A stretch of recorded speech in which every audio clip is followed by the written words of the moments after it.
Well, hello, church. Good to see you here today. I'm with my friend Jeremy. Jeremy, you have been working hard. Jeremy is our pastor of discipleship, and he is overseeing our in area here. And there have been lots of challenges here, haven't there, with COVID-19. Why don't you talk a little bit about some of those challenges, particularly as it relates to discipleship? Yeah, for sure. We've heard lots of great stories in our services and more in conversation as well in some of the blessings that we've seen in this. But let's be honest, there's some challenges that go along with being in physical distancing and all the protocols and everything like that. And one of those is that in discipleship, relationship is king, right? And so we are discipled, we grow in our relationship with Christ as we're in community and relationship with one another. And in relationship, you need proximity. And we can get that virtually, but it's not the same. We crave this physical presence.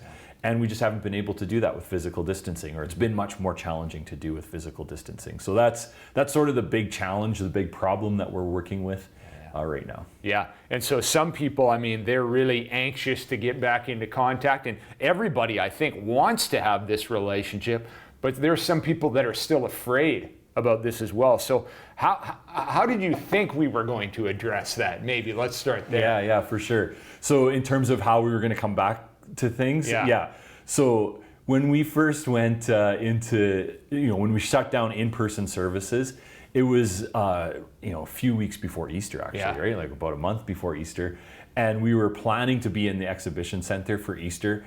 And in my mind, I had this dream, like when we come back, we're gonna have to rent the exhibition center because everybody's gonna wanna come at the same time, and it's gonna be like, we're gonna sing our brains out. Like it's just gonna be loud and a celebration, and it's gonna be awesome. What a glorious day that was gonna be. Yeah, triumphant. Right. Like it's gonna be awesome. We're finally back together. Yeah, I don't think that's going to happen. No, that's right. And I mean, the reality of it is, as I've been talking with my friends who are overseeing churches our size, bigger and some smaller, they're only experiencing about 20 to 40% of people coming back to their church. So 20% of our church is like, 300 people over 4 services. Like that's small. So it's not going to quite be this glorious return on August 16th that we hoped it was going to be. So what do you do? I mean, you got an exciting plan irrespective of this. What does it look like? So I've been scrambling, having conversations. How do we get in proximity with one another? How do we celebrate and experience and express community? And I think right now, being summer and usually nice weather, and the restrictions that are around outdoor gatherings gives us a great opportunity to do this. So we started dreaming about what could this look like if we did it outdoors in neighborhoods rather than bringing everybody into a building and into the church. So the long-term, short-term, quick goal is September the 13th. We want to throw community parties in as many neighborhoods as we possibly can. We think they'd be pretty short, like an hour, hour and a half. They would be sort of programmed, but wouldn't feel programmed, just to help keep physical distancing and safety protocols there. We're dreaming about how can we do food, so we're thinking, could we have a food truck at as many neighborhood parties as possible with a kind of limited menu and free food? We'd pay them for that. Maybe a musical performance, things like that. Just some physically distanced games for kids and some of the youth and things like that. So just starting to kind of dream and plan, how can we celebrate and express and experience the community that we're longing for.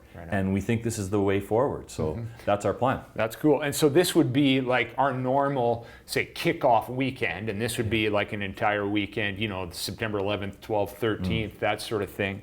But specifically, what are you asking people to consider or do here now? I mean, this is exciting. Yes, we're going to start up services and we have some time in there, but in September, man, I hope we can do this. We can celebrate. We can party in the areas around Lethbridge. Yeah, totally. So what you can do is everything begins with prayer, because we're totally dependent on God, and we want to make sure that we're walking with Him, not running ahead, not lagging behind. So start praying about this. Cool. Start praying for the weather, because if we're outdoors, it needs to be good weather. So pray about that. Pray, what would God have you do in this? Would He have you maybe be a leader of it, kind of be the point person for your neighborhood? That'd be great. And I'd love to hear that. Or maybe you're going to be sort of the joiner. Moment becomes a movement when the second or third or fourth person kind of joins in, and all of a sudden it starts to create some momentum. So maybe you'd like to support it, but you don't want to be the contact person. Pray about that. So start with prayer, and then if you're willing to be a leader, let me know. If you're willing to participate in some way, let me know that as well. Right on. Yeah. So how would they let you know then? What's the best way? Probably email is the easiest way to get a hold of me. Just my email address is jeremy.light@efreelethbridge.ca. That's probably the easiest way. Right on. And then we look at what it says in 2 Corinthians chapter 5. It says, so we are Christ's ambassadors, and God is making His appeal to us. We speak for Christ when we plead, come back to God. And so we get to be Christ's ambassadors, and I think that's what you're aiming for here, isn't it, Jer? Yeah, for sure. And part of that prayer piece, which I missed, is like start praying about, are there neighbors that you would want to invite to this? We have to limit it in size. So we'll figure out all those logistics and whether we're going to ticket and all those kinds of things. But this is the community, and we want to work towards being the ambassadors in our community. Right on. Excellent. Thank you very much, Jeremy. Look forward to seeing what God is going to do through this.